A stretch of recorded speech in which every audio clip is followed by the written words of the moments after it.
So, Jai Hind everyone, welcome back to the current affairs classes. Today we have near about 12 topic that we will be discussing. पहला topic है logjam ends parliament to debate constitution. तो we know that we are going to start with the winter session. और कौन सा session होता है parliament में? Monsoon and budget session, 3 session होता है. And already this has been provided by the constitution कि मैक्सिमम जो गैप होना चाहिए that should be the 6 month के बाद एक सेशन होना ही है. That is the thing. उससे ज़्यादा आप कर सकते हैं, मिनिमम 2 सेशन तो होता ही है. तो this is the winter session और उसका जो भी हम देखते हैं कि क्या रूल्स होते हैं, कौन लीडर्स होते हैं, उसका हम थोड़ा सा डिस्कशन करेंगे. Okay. Again the next is the BJP meet likely to choose the chief minister tomorrow. तो महाराष्ट्र में चीफ मिनिस्टर अभी नहीं वो डिसाइड कर पा रहे हैं because there is the coalition government. और बहुत ही उल्टा सिचुएशन हो गया था. पहले एकनाथ शिंदे को बनाने वाले थे, बीजेपी का इतना आ गया कि खुद मेजोरिटी आ गई है, 10 सीट कम है, तो वो क्यों अपना सीट जाने देंगे. तो this is the thing. But you should know that here the concept is the parliamentary form of democracy that India follow. India कौन सा फॉर्म फॉलो करता है for the government? Parliamentary form. दूसरा क्या होता है? प्रेसिडेंशियल फॉर्म होता है, जो अभी यूएस में इलेक्शन हुआ है.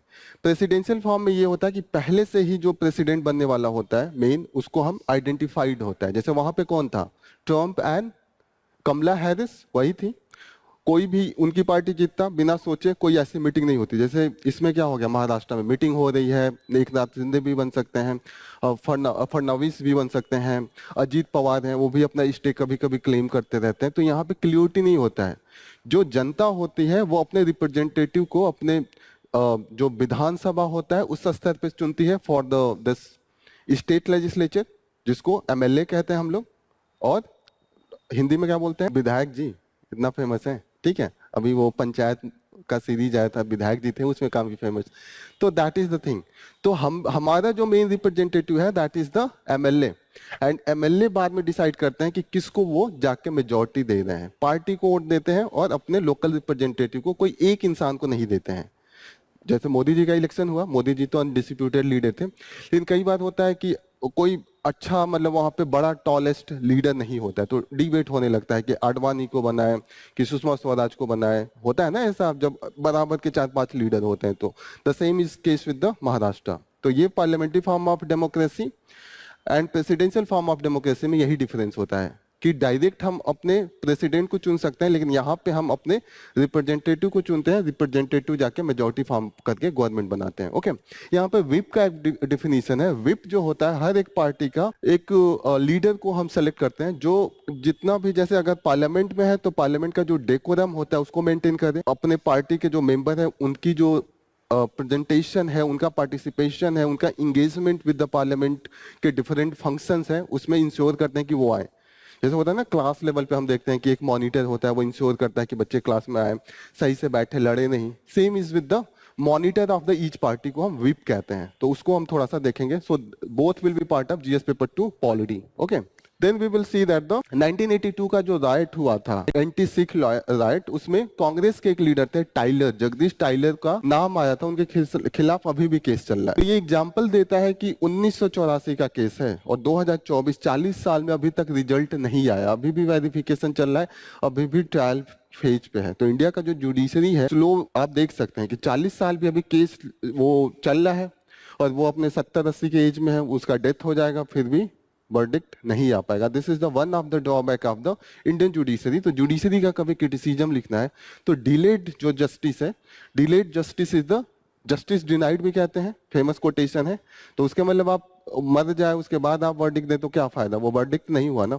तो एक तरीके से एग्जाम्पल में आप देख सकते हैं. टाइलर का केस बहुत ही मतलब बहुत न्यूज में रहता है. Then we will see that the commercial sign board in the Bengali made compulsory in the Kolkata. तो ये तो ऐसे ही जो होता है रीजनलिज्म, लैंग्वेज बेसिस पे आप पॉलिटिक्स करते हैं, तो कोई खास इंपॉर्टेंट नहीं है. ये तो कर्नाटका में है, ये आंध्र प्रदेश में भी लोग लगा देते हैं. तेलंगाना की अपनी अपनी जो भी है, जो पॉलिटिक्स होती है कि हम अपने लैंग्वेज को ज्यादा प्रमोट करते हैं, उसके नाम पे ये लोग करते रहते हैं. Then we will see that the citizens with the disability making their rights real. आज जो 3 दिसंबर है, this is the international disability day है. तो इसलिए आज दो आर्टिकल बहुत उस पर डिटेल में दिया हुआ है, इसको हम एनालिसिस करेंगे कि क्या हमारे पास एक्ट है जो डिसेबल पीपल है उनको सपोर्ट करते हैं, उनके लिए क्या लॉ रेगुलेशन है, सुप्रीम कोर्ट का एक जजमेंट भी है, उसको हम देखेंगे। There is the detail analysis.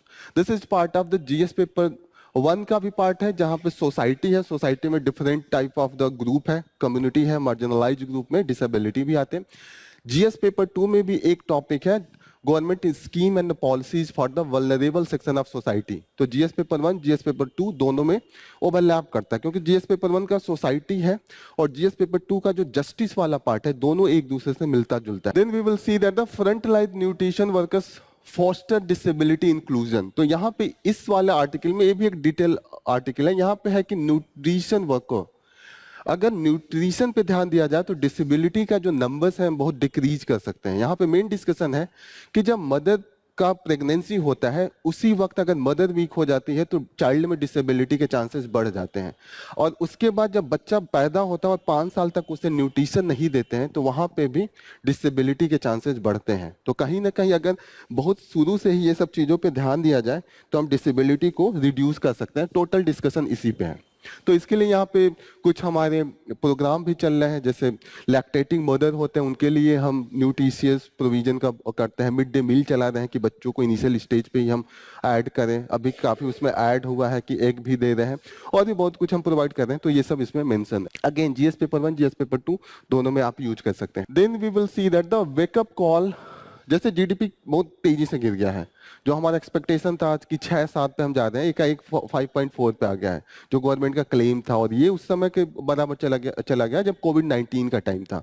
तो उसी में ये डिस्कशन हो रहा है कि कहीं ना कहीं हमें जरूरत है कि different type of the structural change करने की जरूरत है जो हमारे जीडीपी में है। जैसे जो जीडीपी क्या होता है, ग्रॉस डोमेस्टिक प्रोडक्शन, जो पूरे एक टेरिटरी में होता है, ओवरऑल जो final value into the monetary terms, that is the GDP. Okay, then we will see that the India's one nation one subscription, ये एक दिन और डिस्कस किया था, क्या है ये वन नेशन वन सब्सक्रिप्शन, अभी 2 दिन पहले ही पढ़ा है। जैसे हम रिसर्च करते हैं, रिसर्च के बाद थेसिस लिखते हैं, कुछ हमारा आउटपुट आता है, फिर हम चाहते हैं कि वो किसी जर्नल्स में आए, जर्नल्स में आए तभी तो लोग और यूज करेंगे, मेरा और ज़्यादा रिसर्च का मौका मिलेगा, मुझे यूएस से बुलाया जाएगा, मुझे जापान से बुलाया जाएगा, मुझे जर्मनी से बुलाया जाएगा। तो दोनों का इंटरेस्ट है, जो पेपर लिखता है और जर्नल्स का ये इंटरेस्ट होता है कि वो अपने जर्नल्स के थ्रू एक्सेसिबिलिटी प्रोवाइड करते हैं, तो लोगों को उनका ट्रस्ट बढ़ता है और ज़्यादा से ज़्यादा उनका सब्सक्रिप्शन बढ़ता है और उसको पेमेंट करना पड़ता है। आप कोई भी अगर एक्सेस पेपर करना चाहते हैं तो आप देखिएगा कि कई जर्नल्स होते हैं वो फी लगाते हैं कि मंथली फी, ईयरली फी, वो आप पे कीजिए, उसके बाद एक्सेसिबिलिटी देते हैं।